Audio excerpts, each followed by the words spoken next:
జైల్లో బంధించిన రోజులు ఉన్నాయి. అప్పుడు నిజాం కాలంలో రాదు.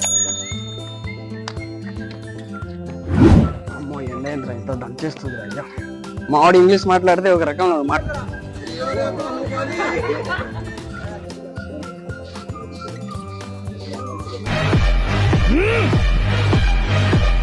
హాయ్ హలో నమస్తే, వెల్కమ్ టు హరికృష్ణ వ్లాగ్స్. ఈ రోజు మనం గోల్కొండ వెళ్తున్నాం. హైదరాబాద్లో ఉన్నాం ప్రస్తుతానికి. అయితే మా ఫ్రెండ్ దగ్గర వచ్చినాం. ఇప్పుడు స్టార్ట్ అయిపోదాం. వాడు కూడా బండి స్టార్ట్ చేస్తున్నారు. ఏమైనా ఉంటే వెళ్తూ మాట్లాడుతున్నాం.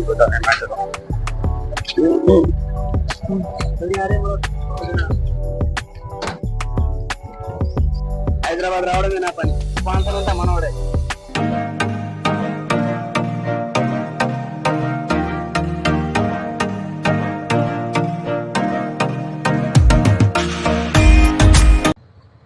పోలీసు వాడి కొంచెం కూడా భయపడతలేడు. ఆ ఆటో వాడైతే ఫోటో తీస్తా అన్నప్పుడు కొంచెం వెళ్ళిండు. అయినా కూడా ఆర్గ్యూ చేస్తూనే కూర్చున్నాడు. పోతావా లేదా అన్నప్పుడు కొంచెం వెనక్కి తీసిండు. అట్లా తీసిండో లేదో మళ్ళీ వెనుకనే వెళ్ళిపోయిండు. పట్టు మీద ఉన్నట్టున్నాడు ఆటో వాడు. ఇంకా వెళ్ళిపోయిండు. చూడాడు, వెళ్ళిపోయిండు. అంతే కథ.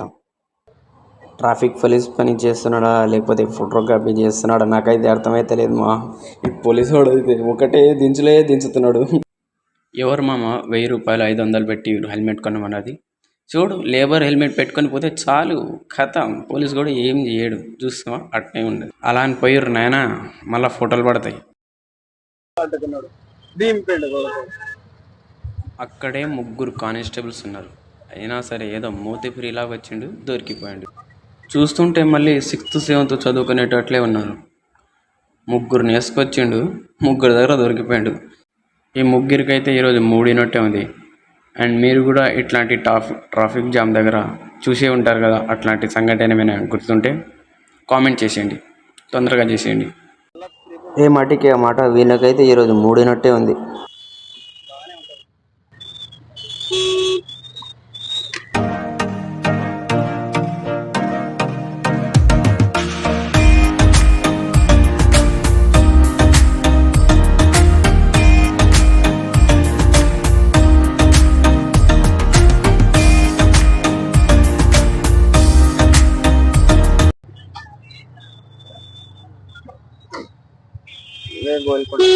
వచ్చేసాం దగ్గరికి.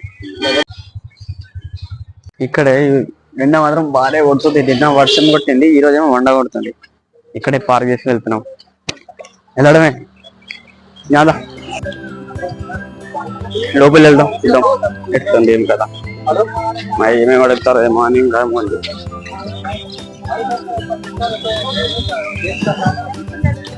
Ticket counter ఎక్కడంట. వెళ్దాం. మావాడు అక్కడ వెళ్తున్నాడు.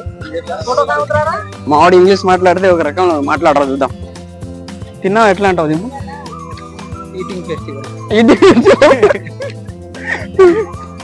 చెప్పరా, ఎట్లుంది నీకు?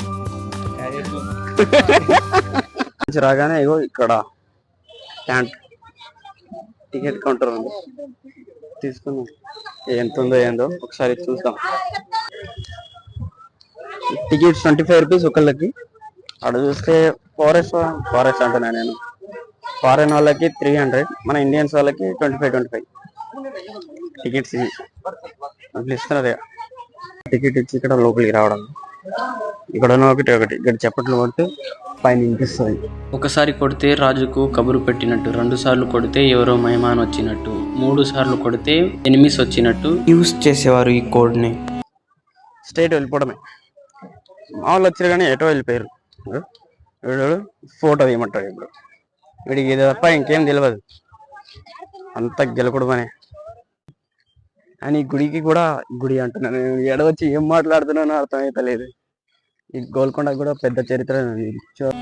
గోల్కొండ మొదటి పేరు వచ్చేసి గొల్లకొండ. గొల్లకొండ ఎట్లా వచ్చిందంటే కాకతీయ రాజుల్లో ఉన్నప్పుడు ఇక్కడంతా మొత్తం కొండ ప్రాంతం. ఒకరోజు గొల్లవాడు గొర్రెలు మెప్తూ ఉండగా అమ్మవారి విగ్రహం అయితే చూశాడు. ఆ విగ్రహం చూడగానే అమ్మవారి ప్రత్యక్షమైందని కాకతీయ రాజు ప్రతాప్ వర్మ గారికి చెప్పారు. ఒక గొల్లవాడే చూశాడు కాబట్టి దీన్ని గోల్లకొండగా మార్చారు. తర్వాత కుతుబ్ షా రాజులు గొల్లకొండని గోల్కొండగా మార్చారు. తర్వాత ప్రపంచంలోని అతిపెద్ద వజ్రాల వ్యాపారం కూడా ఇక్కడే జరిగింది.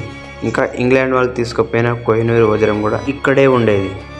ఇంకా బ్లూ హోప్ డైమండ్, ఇంకా వైట్ ట్రిజెంట్ డైమండ్ కూడా ఇక్కడే ఉండేది. చదవాలనుకుంటే ఫిక్స్ చేసి చదువుకోండి. అండ్ ఇక్కడున్న మసీదు హిందువులే కట్టినారు. ఇందులో ఉన్న కొంచెం కన్స్ట్రక్షన్ కూడా మన హిందువులాగే ఉంటాయి. అండ్ ఈ మసీదులో కేవలం ఆడవాళ్ళు మాత్రమే నమాజ్ పడేవాళ్ళు. చుట్టూ ఉన్న గదులలో ఆడవాళ్ళు మాత్రమే ఉండేవారు. ఇప్పుడు అప్పుడు నుంచి చూస్తున్నా అసలు ఎటు వెళ్తున్నాడో అర్థం కాదు. కొంచెం ఆగరా అంటే ఆగాడు. వీడికి ఆత్రం ఎక్కువ. ఏమైనా అంటే మళ్ళీ యూట్యూబర్ అని అడుగుతాడు. ఏం చేస్తాం. స్టేట్ వెళ్ళిపోవడం బాగానే ఉంది. స్టేట్ వెళ్ళిపోవడం ఇక్కడ వచ్చిన తర్వాత కొంచెం తాగడం మానేసింది. ఎవరైనా వచ్చారంటే ఇక ఇక్కడ వచ్చి ఫోటోలకి మనం మాత్రం ఏం చేస్తుంది. మనం కూడా దానికోసం వచ్చింది. పైన అండ్ పోగిరి సినిమాలో కొన్ని సీన్స్ ఉంటాయి ఇక్కడ, గుర్తుండో లేదు. అండ్ ఇంకోటి ఏమంటారు, రవితేజ మూవీలో కూడా కొన్ని సీన్స్ ఉంటాయి ఇక్కడ. ఇక్కడే ఎక్కడ అమ్మో ఎండ యంత్రం ఇంత దంచేస్తుంది అయ్యా. నేను మాట్లాడుతుంటే మావాడిని అవుతున్నాడు. ఈ ఎండ ఒకటి పైన నుంచి ఎక్కువ.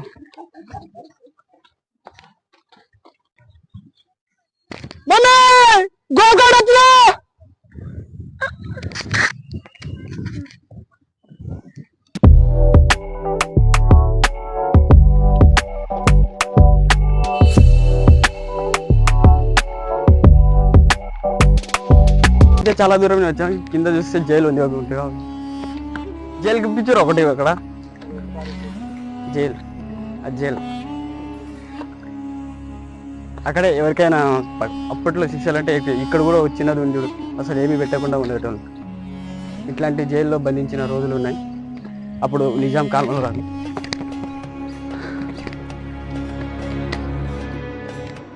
దారా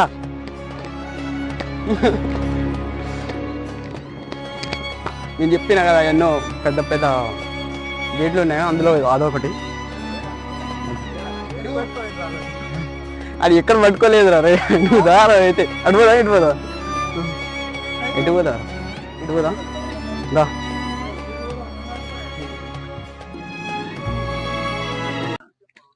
ఎట్లా అనిపిస్తుందా ఇక్కడ వచ్చినప్పుడు? ఇంతమంది ఎప్పుడైనా వచ్చినావా లేదా? అరే మాట్లాడుతున్నా నవ్వుతావేంద్రా? ఇటు చూడు.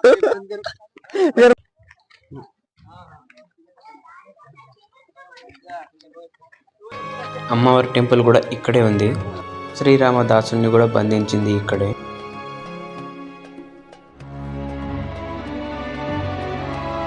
ఈ కిందున్నాయన్నీ రాణుల కోట. ఒకప్పుడు అన్ని పైకప్పు ఉండేది, కానీ ఒకరోజు ఔరంగజేబ్ రాజు దాడి చేసినప్పుడు అన్ని కూల్చేశాడు. ఇలాంటి కోట ఇంకెక్కడో ఉండొద్దని కొన్ని చోట్ల మొత్తం కూల్చేశాడు.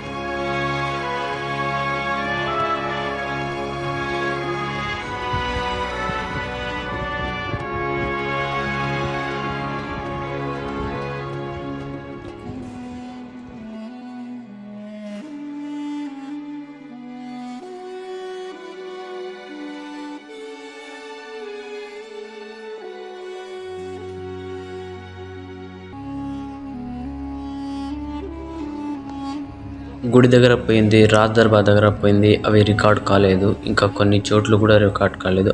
కిందికి వచ్చిన తర్వాతనే చూశాను నేను కూడా. అప్పుడు దాకా నాకు కూడా తెలియదు. ఇక్కడున్న డంబల్ ఉంది కదా, 140 kgs. దీన్ని అప్పట్లో ఎవరైతే ఎత్తుతారో వాళ్ళకి గోల్కొండలో పక్కా జాబ్ ఉండేది. కానీ ఇక్కడైతే మేమైతే చాలా నవ్వుకున్నాం. ఈయనున్నాడు కదా, ఈయన భార్య అయితే ఎత్తమని, ఈడైతే ఎత్తలేనని. కానీ అటు ఇటు పోయి మస్తు ఎత్తించింది. కామెడీ అదే.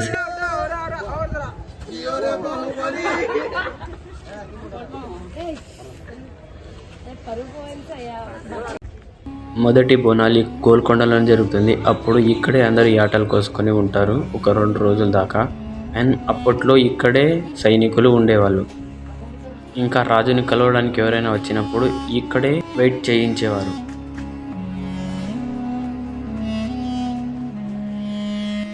సో ఐ హోప్ ఈ వీడియో మీ అందరికీ నచ్చిందని అనుకుంటా. లైక్ చేయండి, షేర్ చేయండి, సబ్స్క్రైబ్ చేయడం మర్చిపోకండి.